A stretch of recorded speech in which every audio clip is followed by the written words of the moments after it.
Ladies and gentlemen, members of the jury, members of the Roll the Tape film crew, Brian Norman Jr. will defend his 147 welterweight championship title versus Devin Haney live in living color this Saturday evening in Saudi Arabia. We all know that. But what we don't know is who is going to be the referee. You ain't going to find this nowhere else. That's why I'm glad you're here. Because this fight can go so many different ways. Now, we saw the last time Devin Haney was in the ring with a devastating puncher in Ryan Garcia. He's going to be in the ring again against another devastating puncher in Brian Norman Jr. And when Devin Haney was in the ring competing against Ryan Garcia, and he got hit multiple times with the left hook, he either got knocked down multiple times or stumbled. But in each of those occurrences, when he got hurt, he found himself holding. In fact, in my opinion, he was excessively holding. But the referee, a good buddy of mine, by the way, a good man, a great referee, Hall of Famer in my opinion, Harvey Dock, he officiated that fight. And I actually called Harvey Dock right after the fight was over. And of course, within the next 2 or 3 days, I've had several private conversations with Harvey Dock. Most of you remember this if you were a member of the channel or a member of the Roll the Tape film crew. You remember this. You were here.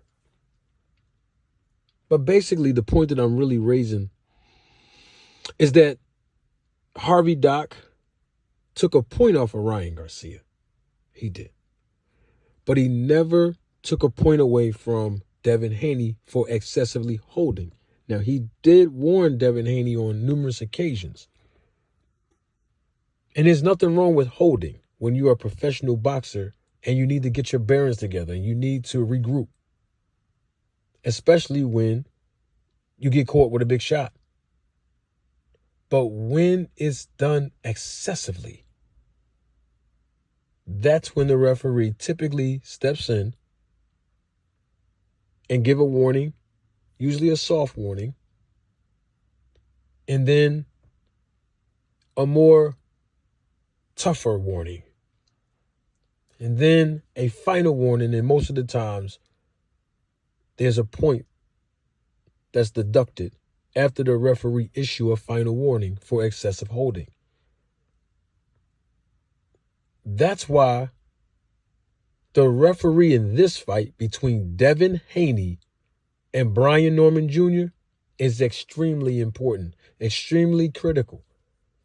Because we don't know how Devin Haney is going to respond with getting hit by a devastating puncher post Ryan Garcia. We don't know how Devin Haney is going to respond if he get caught flush, clean, with a good shot landed by Brian Norman Jr. We don't know. Is he going to hold? Is he going to exchange with Brian Norman Jr.? How is he going to respond? The reason why that's so critical is because we don't know if Devin Haney not only got beat up in that Ryan Garcia fight, but if he got beat down. We don't know how he's going to respond, because when fighters get beat down in the ring, they're not the same anymore inside and outside of the ring, because their brain experienced trauma. I mean, I can give you a whole entire list of fighters who were not the same after getting beat down in the ring by devastating punchers like Deontay Wilder, like Jermaine Taylor, like Mike Tyson. The list really goes on and on and on. The point that I'm making is the referee, the third man in charge, is going to be a critical piece of the interesting things that's going to happen in this fight come Saturday night between Devin Haney and Brian Norman Jr. Mark my words. You heard it first live here. So we don't know who the referee is going to be. We don't know if Devin Haney is going to hold excessively. And if he does, is the referee going to warn him? Is the referee going to take a point away if he has to continuously warn Devin Haney for excessively holding? Is the referee going to dictate the pace while officiating this fight because there's so much tension between these fighters outside of the ring? Is the referee going to make sure that if there are any fouls, like low blows and hitting behind the head, are they going to be noticed? Are they going to be acknowledged? Are there going to be warnings? These are things that can change the dynamic of any fight at any given time. The third man in this fight, the referee, is going to be a very critical piece to the interesting things that's going to happen in this fight. I said it twice because I want to make sure when something happens that's going to require quick decision-making by the referee, you'll remember what I'm saying. Now, in that, how is Devin Haney going to respond in general if he does get hit clean, flush, by a devastating puncher, Brian Norman Jr.? We saw Devin Haney in his last fight with Jose Ramirez. And we know how many punches that Devin Haney threw in that fight. And we know how many punches that Devin Haney actually landed in that fight. And we know Devin Haney was on his bicycle most of that fight, throughout the duration of a 12-round fight. He did not press the action consistently in that fight. He did not allow his skill set, his experience, and the amount of accomplishments that he obtained in this sport to be superior against Jose Ramirez, a guy who literally lost to Arnold Barboza in his previous fight. Devin Haney retreated majority of that fight against a guy in Jose Ramirez who is not a big puncher or not known as a knockout artist. Well, Brian Norman Jr. in his last 3 to 4 fights, well, he's shown that he has power. And he's also shown that he can really knock out his opponent. He can really knock down his opponent and TKO his opponent and finish his opponents off. He's shown us that. So we have to give the champion credit. Now, Devin Haney, on the other hand, never gave Brian Norman Jr. credit for being a world champion, for having skills. You know why? Because Devin Haney said multiple times in multiple interviews that Brian Norman Jr. is a bum. He actually said he's levels above Brian Norman Jr. That's what he said. The funny thing about that is Devin Haney contradicted himself recently when he was talking in an interview live. And this was yesterday. And he told, I don't even know the woman's name. He told her, the woman that was interviewing him on stage yesterday, he told her that he's only looking forward to fighting the best. Well, if Brian Norman Jr. is a bum in your eyes and you're levels above him, you're not fighting the best. Another contradiction. We've been hearing Devin Haney talk over and over for the past week now about how much he had to drain himself to make weight.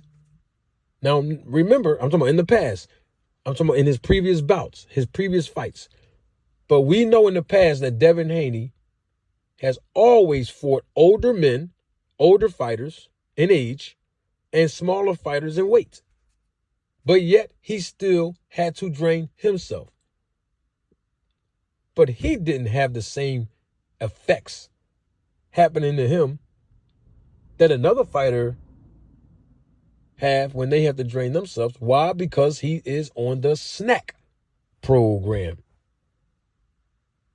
Let's not forget that. And not only that, Devin Haney contradicting himself there because he said this is the first time in his whole career where he didn't have to drain himself as much, obviously because he's moving up in weight instead of moving down. Well, that's a great logic. Not disputing that. What I am disputing is the fact that he's bringing it up now. When we heard him say the first time that he approached Brian Norman Jr., which is the same time that his security officer grabbed both Brian Norman Jr. and his dad, Brian Norman Sr., and then a physical altercation ensued. Right before that happened, you hear Devin Haney live on the camera say to Brian Norman Jr., face to face, "You're too small." Those are the same 3 words that we've heard Devin Haney say repeatedly at the weigh-in when he was fighting previous opponents, such as Lomachenko, such as Regis Prograis when he moved up to 140. So we've heard Devin Haney say that to his previous, and there's 2 or 3 more, but the point that I'm making is that's a contradiction. He is saying to Brian Norman Jr., "You're too small for me." So not only is Devin Haney saying to Brian Norman Jr. that he's too small for him, not only is Devin Haney saying to Brian Norman Jr., "You're a bum," not only is Devin Haney saying to Brian Norman Jr., "I'm levels above you,"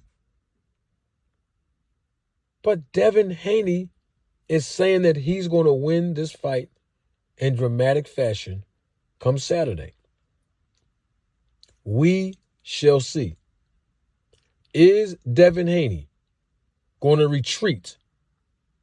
Is he going to keep backing up over and over again, jumping on his bicycle like he did against Jose Ramirez in his last fight?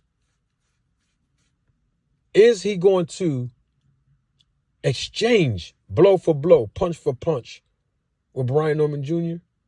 Or is he going to use his boxing skills, get behind that stick with that good jab that he have, use good footwork that he have, press the action when it's necessary? Which Devin Haney is going to show up? We don't know. We shall see. Will the referee have an impact in this fight as much as the referee had an impact in the fight between Devin Haney and Ryan Garcia? We shall see. And there's something else that I want to leave you all with. Will Devin Haney overcome the Ryan curse? Yes, I'm calling it the Ryan curse. Because, well, Devin Haney fought Ryan Garcia. And when he fought Ryan, he got beat up in that fight. Really bad. And in his next fight, he retreated. So we don't know yet if Devin Haney got beat down. We shall see. But he's fighting Brian. You see, When he got beat up, he fought Ryan. But now in this fight, he's fighting Brian. You see, Brian still has the name Ryan in it. It does. Brian, Ryan. You can't say Brian without saying Ryan, basically. So is Devin Haney a victim of the Ryan curse? Meaning that he got beat up against Ryan, and will he get beat up against Brian? I don't know. We will have to see. You know what? I'm doing way too much talking. Don't take my word for it.